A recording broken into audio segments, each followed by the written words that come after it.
অঘোষিত প্রধানমন্ত্রী হিসেবে ছড়ি ঘুরিয়েছেন ক্ষমতাচ্যুত সাবেক প্রধানমন্ত্রী শেখ হাসিনার বোন শেখ রেহানা। আওয়ামী লীগের নেতাকর্মীদের কাছে ছোট আপা নামেই পরিচিত ছিলেন তিনি। আওয়ামী লীগ সরকারের পতনের পর বেরিয়ে আসতে শুরু করে শেখ হাসিনার সরকারের নানা দুর্নীতির কথা। এবার এ তালিকার প্রথম সারিতে নাম উঠে এসেছে ছোট আপা খ্যাত হাসিনার বোন রেহানার নাম।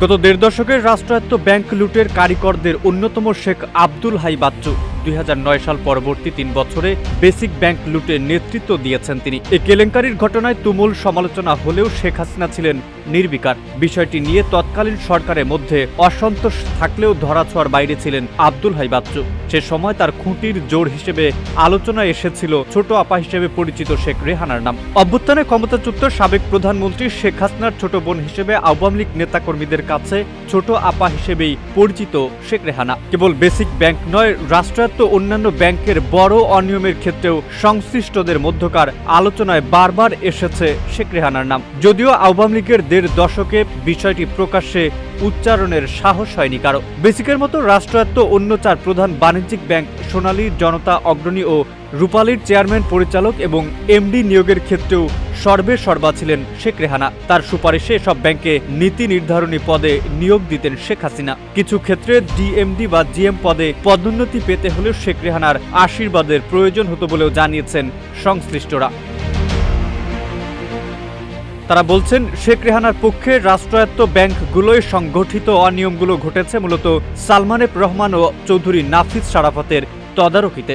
ব্যাংকের চেয়ারম্যান ও এমডি হতে 2 ব্যক্তির কাছে লবিং করতেন প্রার্থীরা। কোনো কোনো ক্ষেত্রে একজনের সুপারিশেই পাওয়া যেত পদ, আবার কোনো কোনো ক্ষেত্রে তাদের দুজনেরই সম্মিলিত সম্মতির প্রয়োজন হতো। চূড়ান্ত প্রার্থীর নাম তারা শেখ রেহানার কাছে পাঠাতেন। শেখ রেহানার সুপারিশের পরই রাষ্ট্রায়ত্ত ব্যাংকের চেয়ারম্যান এমডি নিয়োগ দিতেন শেখ হাসিনা।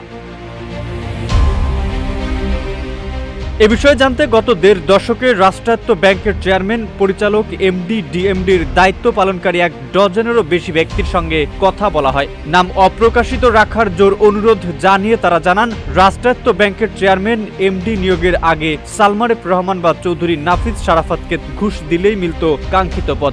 অনেক ক্ষেত্রে ঘুষের অর্থ সংশ্লিষ্ট প্রার্থীর পক্ষে বড় ঋণ গ্রহীতা বা কর্পোরেট গ্রুপগুলো পরিশোধ করত।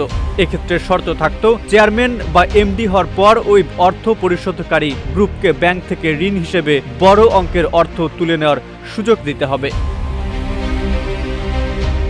তারা আরও জানান, পর্ষদে 2-3 জন প্রভাবশালী পরিচালক থাকতেন। রাজনৈতিক নেতা বা আওয়ামী লীগ পেশাজীবী হিসেবে পরিচিত এসব পরিচালকের কাজ ছিল পর্ষদকে নিয়ন্ত্রণে রাখা।